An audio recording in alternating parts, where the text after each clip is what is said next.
नहीं, रणछोड़ सिंह नाम है कि रणधीर सिंह नाम है। शेखावत साहब, उनको देखकर मैंने अपना भाषण रोक दिया और आपने लड़नो पड़ सी और ये भी कहा कि हमारा नाम बदनाम मत कर जो। पहले लेवी वसूल होती थी। इसी तरह से अंत्योदय योजना जो चलाई उन्होंने, गरीब को भगवान मान करके।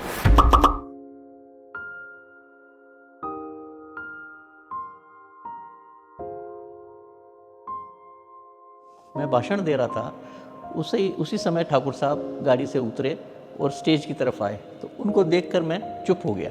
शेखावत साहब, भैरव सिंह जी उतरे और वो धीरे धीरे मंच की तरफ आए। उनको देखकर मैंने अपना भाषण रोक दिया। तो वो मंच पर आकर के और उन्होंने मुझे कहा कि भाषण जारी रखो। लेकिन मेरा वो पहला एक्सपीरियंस था भाषण देने का, और इतने बड़े नेता सामने आकर बैठ गए तो मुझे थोड़ा सा संकोच होने लगा। तो उन्होंने कहा नहीं बोलो, अच्छा बोल रहे थे तुम। और फिर मैंने भाषण पूरा किया। जब मैं बैठा तो उन्होंने मेरी पीठ थपथपाई और फिर उन्होंने भाषण दिया।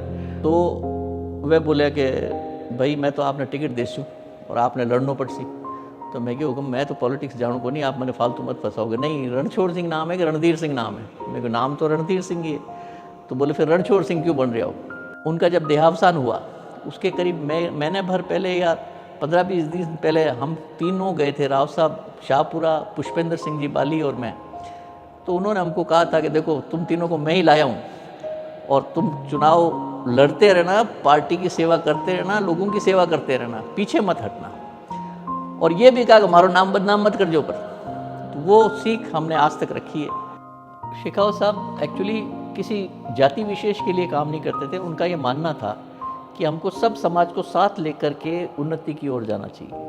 जैसे किसानों के लिए उन्होंने हर समय उनकी ये मर्जी होती थी कि भाई इनके ऊपर जो टैक्स लग रहा है, जो अपन कहते हैं पहले लेवी वसूल होती थी और इतनी मतलब सख्ताई से वसूल होती थी, किसान रोते रोते अपने अन्न को ला करके जमा कराता है, उसको लेवी वसूली, हमारे उधर मेवाड़ में उसको लेवी वसूली कहते हैं। उस लेवी वसूली को शेखावत साहब ने बंद किया। उसके बाद जो बारानी फसल होती है, तो बारानी फसल का उन्होंने लगान जो है बिल्कुल माफ़ कर दिया था। तो किसानों के बारे में उनकी बहुत अच्छी सोच थी।